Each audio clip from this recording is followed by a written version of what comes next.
sang HIV/AIDS sa bugos nga rehiyon. Nagapabata, PHO naghingyo sa publiko nga magpa-check gilayon sa mga testing centers.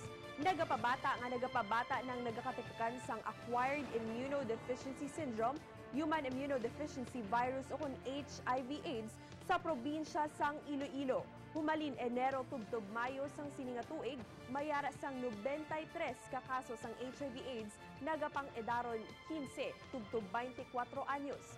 141 naman sa mga 25 tubtob 34 anyos, samtang 46 sa 35 tubtob 49 anyos, kag napulo sa 50 anyos pasaka.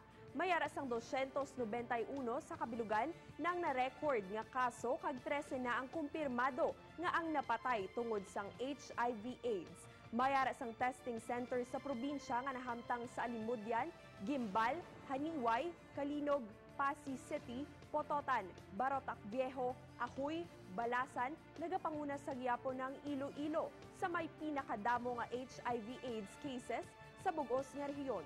Tungod sini, naghingyo naman ang Provincial Health Office sa publiko nga magpaidalom sa testing kung naga-intra sa hindi safe nga pagpakighilawas.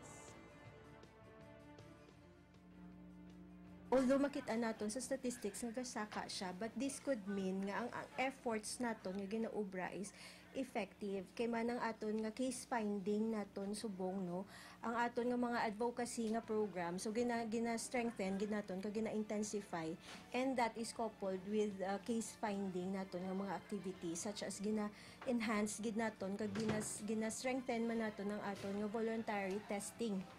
So gina-encourage gid naton ang aton nga mga key populations nga mapatest gid nila so that mabalaan nila status as early as possible so that mabuligan naton sila